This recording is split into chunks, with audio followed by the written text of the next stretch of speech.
السلام علیکم، حدیث دل میں خوش آمدید۔ میں ہوں ڈاکٹر افتخار۔ دوستو، پچھلے ہفتے ہم نے آپ کے لیے جو ویڈیو پیش کی تھی وہ تھی ترقی یافتہ معاشروں کی خصوصیات، اور آج کی ویڈیو ہے کچرا، جاپان اور ہم۔ عزیز دوستو، دنیا میں جہاں کہیں پہ بھی لوگ بستے ہیں، انسان رہتے ہیں، ان کے رہنے سہنے کے نتیجے میں کچھ نہ کچھ کچرا پیدا ہوتا ہے۔ ترقی یافتہ ممالک میں پہلے تو عوام یہ کوشش کرتے ہیں کہ کچرا کم سے کم پیدا ہو، اور پھر جتنا کچرا پیدا ہوتا ہے اس کو ذمہ داری کے ساتھ مناسب طریقے سے ٹھکانے لگاتے ہیں۔ اس کے ساتھ ساتھ وہاں کی لوکل گورنمنٹ بھی اس کوڑے کو اکٹھا کرنے اور شہر کو صاف ستھرا رکھنے میں اپنی ذمہ داریاں پورا کرتی ہے۔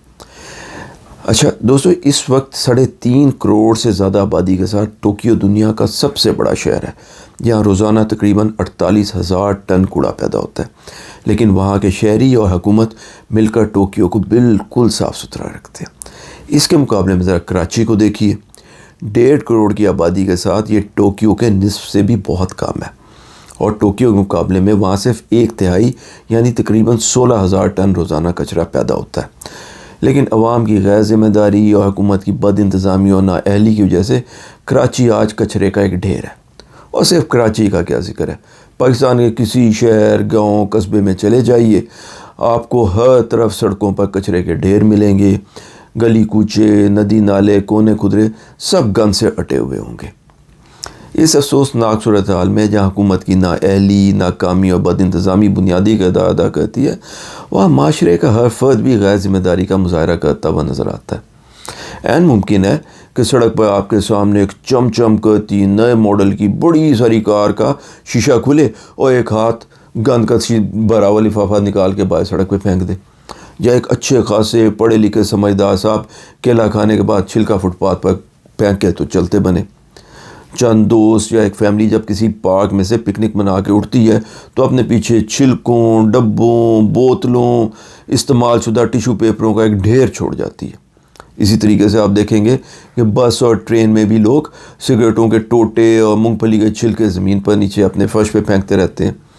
آپ کسی بازار، دفتر، گلی، حتیٰ کہ ہسپتال میں سے بھی گزریں تو تمام دیواریں پان کی پیکوں سے رنگین نظر آئیں گی۔ اچھا، اس کے ساتھ ساتھ غور کیجئے کہ پچھلے کئی سالوں سے دنیا کے آلودہ ترین شہر کا ناقابل رشک اعزاز بھی پاکستانی کے کسی شہر کے حصے میں آ رہا ہے۔ کبھی کراچی تو کبھی پشاور اور کبھی لاہور کی باری آ جاتی ہے۔ گندگی کے اس مقابلے میں ہم کسی کو جیتنے نہیں دیتے۔ دوستو، کیا ہم نے اسی طریقے سے حیوانوں کے ایک باڑے میں رہنے کا فیصلہ کیا، یا ہم اپنے ملک کو صاف اور اپنے معاشرے کو ذمہ دار بنانے کی کوئی کاوش کرنا چاہتے ہیں؟ اس میں کوئی شبہ نہیں کہ صفائی کے انتظامات کی بنیادی ذمہ داری تو بہرحال حکومت پر ہی عائد ہوتی ہے، لیکن بدقسمتی سے باقی شعبوں کی طرح اس بارے میں بھی حکومت کی کارکردگی عموماً صرف نمائشی لپا پوتی تک ہی محدود رہتی ہے۔ اور ویسے میں آپ کو یہ بتا دوں کہ جب تک ایک مضبوط، بااختیار، ذمہ دار اور جواب دہ مقامی حکومتوں کا نظام اس ملک میں رائج نہیں ہوتا، حکومت کی سطح پر صفائی کے انتظامات مایوس کن ہی رہیں گے۔ لیکن کیا اس کا مطلب یہ ہے کہ ہم اپنی ذمہ داری بھی پوری نہ کریں؟ کیا ہم اتنا بھی نہیں کر سکتے کہ اپنا کچرا ذمہ داری کے ساتھ ڈسٹ بن میں ڈال دیں؟ اگر ڈسٹ بن مہیا نہیں ہے تو مثلا پارک میں اپنا پیدا کردہ کچرا اور کوڑا، ٹریش جو ہے وہ کسی ایک لفافے میں جمع کرتے جائیں، اور واپسی پر جس طریقے سے گھر سے پکنک کا سامان ساتھ لے کر آئے تھے اس طریقے سے کچرے کا تھیلا واپس لے جائیں اور احتیاط سے اسے ٹھکانے لگائیں۔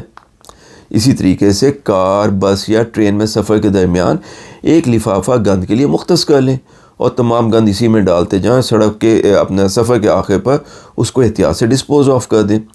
سڑکوں اور پبلک مقامات پر اس خیال سے گند نہ ڈالیں کہ دیکھیں باقی لوگ بھی تو ڈال رہے ہیں، کیونکہ باقی لوگوں میں سے کچھ تو چوری چکاری، شراب نوشی، غبن، ڈاکہ، ماں باپ کی نافرمانی، خدا کی ناشکری اور پتہ نہیں کیا کیا کچھ کر رہے ہیں۔ لیکن لوگوں کے کرنے سے یہ ناجائز باتیں جائز تو نہیں ہو جاتی ہیں، برائی تو برائی رہتی ہے۔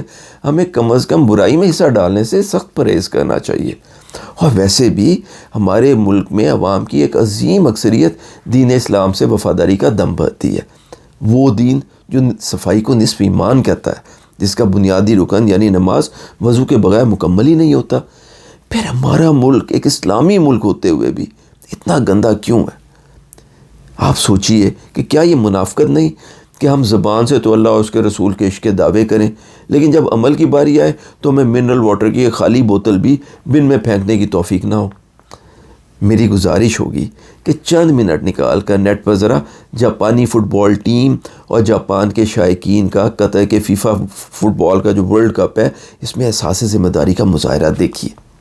اپنے افتتاحی میچ میں جرمنی کو شکست دینے کے بعد فتح کا جشن وہ ایسے منا رہے ہیں کہ ٹیم کے کھلاڑی اپنے چینجنگ روم کی صفائی کرتے ہیں، اور میدان میں موجود جاپانیز فین اسٹیڈیم چھوڑنے سے پہلے 8,000 لفافوں میں اسٹیڈیم میں موجود تمام کچرا اٹھا کر اسٹیڈیم کو ایسے صاف کر دیتے ہیں جیسے میچ اب ختم نہیں ہوا بلکہ اب شروع ہونا۔